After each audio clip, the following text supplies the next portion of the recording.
డబ్బు, అనారోగ్యం, ఉద్యోగం, వ్యాపారం అప్పులతో బాధపడుతున్నారా? మీకోసమే మేనిఫెస్టింగ్ మిరాకిల్స్ 11 days ప్రోగ్రామ్. నమస్కారం అలగిరి రవీంద్రనాథ్ గారు. నమస్తే అండి శ్రీ గారు. సార్, మెయింటెనెన్స్ విషయానికి వస్తే లీగల్ పరంగా మనం మాట్లాడుకుంటే అంటే ఈ మధ్య కాలంలో మనం చూస్తే ప్రతి కేసులో కూడా మెయింటెనెన్స్ గురించి రకరకాల వివాదాలు అవ్వడము అండ్ ప్రతి సినారియోలో కూడా భర్త ఏదైతే ఉందో మెయింటెనెన్స్ అనేది భార్యకి ఇవ్వాల్సిన అవసరం ఉందంటారా? కొన్ని సందర్భాల్లో ఇవ్వాల్సినవి ఉంటాయి, కానీ ఇంకొన్ని సందర్భాల్లో మెయింటెనెన్స్ ఇవ్వకుండా కూడా ఏమైనా ఛాన్సెస్ ఉన్నాయా సార్?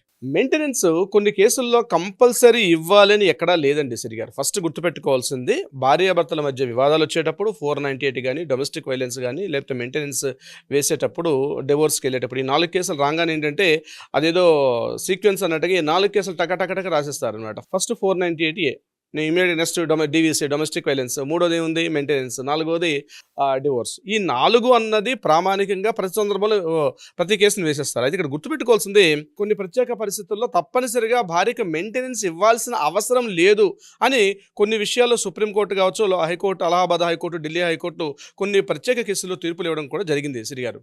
కొన్ని సందర్భాల్లో మనం మెయింటెనెన్స్ ఇవ్వాల్సిన అవసరం లేదు అని చెప్పారు కాబట్టి ఏంటి సార్ ఆ సందర్భాలు? కొన్ని సందర్భాలు అని చెప్పినప్పుడు అందులో ఫస్ట్ పాయింట్గా మనం ఏం చెప్పుకోవచ్చు అంటే, భార్య క్రూయల్టీ కలిగి ఉంది అంటే భర్తని మానసికంగా, శారీరకంగా అత్యంత క్రూయల్టీగా హింసిస్తుంది అని మనం కోర్టులో కానీ నిరూపించుకోగలిగితే తప్పనిసరిగా ఆయా సందర్భాల్లో మాత్రం ఉండే అవకాశం అయితే లేదు.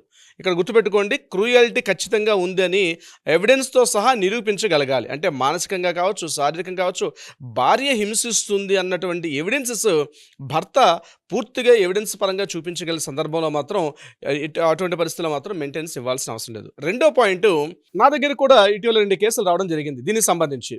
అంటే భార్య పెళ్లికి ముందే ప్రెగ్నెంట్ అయి ఉన్న సందర్భంలో, అంటే ఉదాహరణ చూడండి, పెళ్ళైన వితిన్ 5 monthsకో 6 monthsకో భార్య డెలివరీ అయింది అనుకోండి. అటువంటి సందర్భాల్లో భర్తకు అనుమానం వస్తుంది. అనుమానాన్ని కానీ కరెక్ట్గా ఎవిడెన్స్, మెడికల్ ఎవిడెన్సెస్ కానీ, లేకపోతే ఈ పెళ్లి మ్యారేజ్ అయిన డేట్ నుంచి ఆమె ఎప్పుడెప్పుడు కన్సీవ్ అయింది, ఇటువంటి ఎవిడెన్స్ అని బలంగా చూపించగలిగితే అటువంటి సందర్భాల్లో భర్త డివోర్స్ తీసుకునే అవకాశం ఉంటుంది. అట్ ద సేమ్ టైం ఆమెకి మెయింటెనెన్స్ ఇచ్చే అవకాశం కూడా లేదు. ఇది నెంబర్ 2 పాయింట్. అంటే ఇటీవల కాలం చాలా ఎక్కువగా కనిపిస్తున్నాయి. అంటే కరెక్ట్గా 9 months ఉండాల్సిన సందర్భాల్లో 7th month 8th monthకి ఆమెకు ఆల్రెడీ 9 months కంప్లీట్ అయిపోయిన సందర్భాలు, పెళ్లి అయినటువంటి విత్ 8th monthలో 7th monthలో కూడా డెలివరీ అయిపోయిన సందర్భాలు చాలా నా దగ్గర ఒక 2 కేసులు అట్లాంటివి రావడం కూడా జరిగింది. అటువంటి సందర్భాల్లో కూడా ఖచ్చితంగా భర్త డివోర్స్ కోరుకునే అవకాశం ఉంటుంది.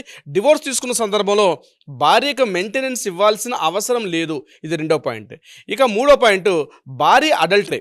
అంటే భార్య వేరొక వ్యక్తితో పరిచయం పెంచుకొని, శారీరకంగా ఫిజికల్గా రిలేషన్స్ పెంచుకొని ఈ భర్తని అవాయిడ్ చేసి తనతో పూర్తిగా తిరుగుతున్న సందర్భంలో డివోర్స్ అప్లై చేసుకొని, ఇక్కడ 497 అప్లికబుల్ కాదు కాబట్టి ఇక్కడ ఇమీడియట్గా ఆ భార్యని దీని కింద అడల్టరీ కిందకు వస్తుంది.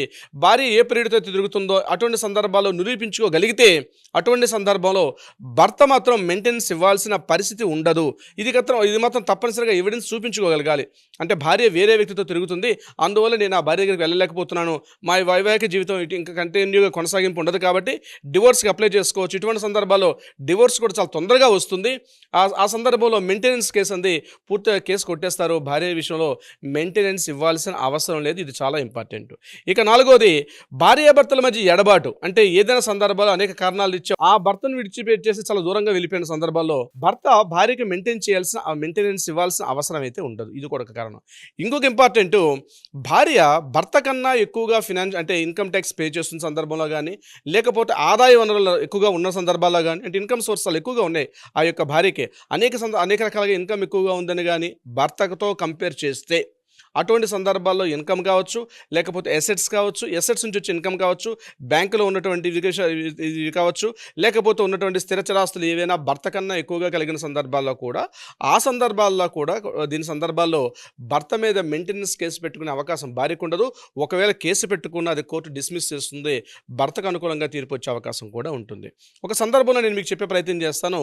ఒక భార్య భర్త ఇద్దరు కలిసి పెళ్ళి అయిపోయిన తర్వాత ఇద్దరు కలిసి ఒక ఫర్మ్ ఏర్పాటు చేశారు. ఒక పార్ట్నర్షిప్ ఫర్మ్ ఏర్పాటు చేశారు.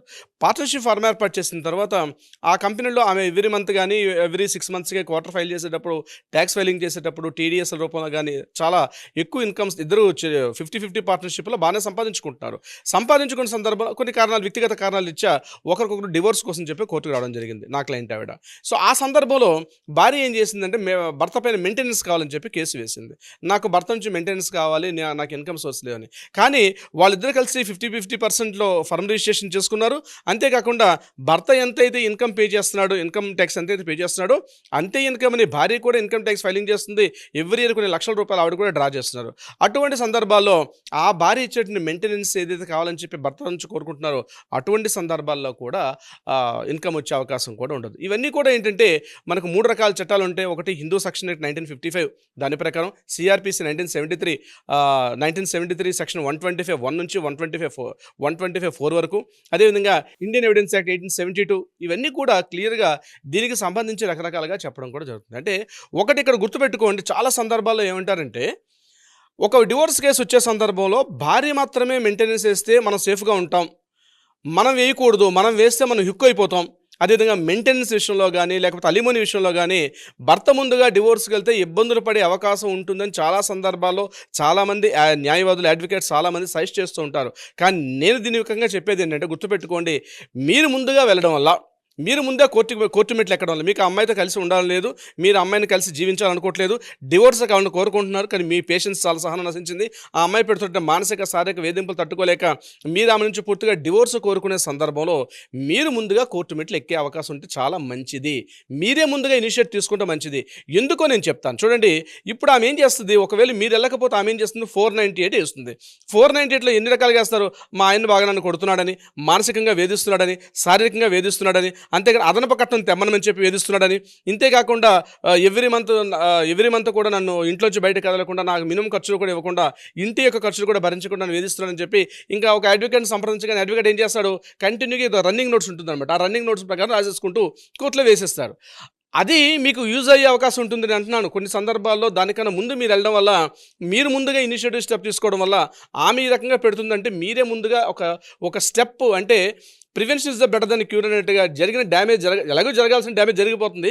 అవన్నీ క్రిమినల్ యాక్ట్ కిందకి వస్తాయి. ఇప్పుడు నేను చెప్పే 490 ఇవన్నీ కూడా క్రిమినల్ యాక్ట్స్ కిందకి వస్తాయి కాబట్టి ఆ సెక్షన్ నడుస్తుంటాయి. కానీ మీరు డివోర్స్ అప్లై చేసుకునేటప్పుడు మీరు ముందుగా కోర్టు మెట్లు ఎక్కడం వల్ల మీకు వచ్చే ఉపయోగం ఏంటంటే ఇవన్నీ కూడా ఫాల్స్ అలిగేషన్స్ ఆమె పెడుతుంది అని చెప్పడానికి మీకు ముందే అవకాశం ఉంటుంది. కానీ చాలామంది ఏం ఆలోచిస్తారంటే ముందుగా వాళ్ళకన్నా మనం కోర్టు మెట్లు ఎక్కడం వల్ల చాలా నష్టాలు ఉంటాయి కాబట్టి వాళ్ళు వెళ్ళిన తర్వాత మనం వెళ్తే బాగుంటుంది. ముఖ్యంగా ఈ మెయింటెనెన్స్, అలిమోనీస్ మనం అవాయిడ్ చేసుకునే అవకాశానికి మనకు ఉంటుందని. Alimony maintenance is different, 498 is different. ఒకవేళ 498 మీ మీద ఆమె పెట్టిన సందర్భాల్లో కూడా మీకు ఒక స్టెప్ దొరుకుతుంది. ఇప్పుడు ఫైనాన్షియల్గా ఏం చెప్తుంది, నేను ఆల్రెడీ నా పెళ్లి ఖర్చుల నిమిత్తం, నా పసుపు కుంకుమ నిమిత్తం నేను 30 లక్షల రూపాయలు ఖర్చు పెట్టాను. పెళ్లి ఖర్చులు మేమే చేసాము. పెళ్లి ఖర్చులు మేము ఒక 10 లక్షలు 20 లక్షలు ఖర్చు పెట్టుకుని పెద్దగా మేము మ్యారేజ్ గ్రాండ్గా చేసాము. అంతేకాకుండా అబ్బాయికి మేము కొంత కట్నం ఇచ్చాము. 10 లక్షలు 20 లక్షల రూపాయల కట్నం కూడా ఇచ్చాం. ఇన్ని రకాల వివరాలు చెప్తుందంటే అది మీకు ప్లస్ అవుతుంది. ఏ రకంగా ప్లస్ అవుతుంది అంటే మీకన్నా ఆవిడ ఫినాన్షియల్గా స్ట్రాంగ్ ఉన్నటువంటి విషయం ఇక్కడ మనకి నిరూపణ అవుతుంది. ఇక్కడ ఆవిడ చెప్పినటువంటి అలిగేషన్స్ వల్ల.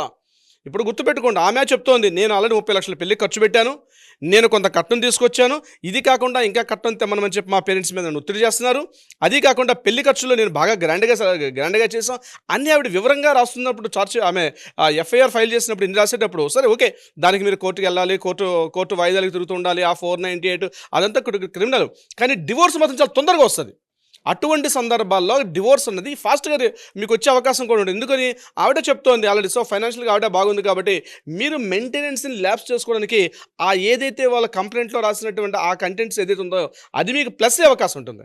అంటే మెయింటెనెన్స్ సార్ ఆల్రెడీ ఆమె 30 లక్షల రూపాయలు ఖర్చు పెట్టిందంటే సోషల్ స్టేటస్ ప్రకారం బాగానే ఉన్నట్టుగా ఉంది. ఇక అదనపు కట్నం తీసుకోవడం నేరం, కట్నం ఇవ్వడం నేరం, 2 రకాల నేరం అనుకునేటప్పుడు కట్నం ఇవ్వడం అనేది ఆల్రెడీ అలాగే హుక్ అవుతున్నారు అక్కడ.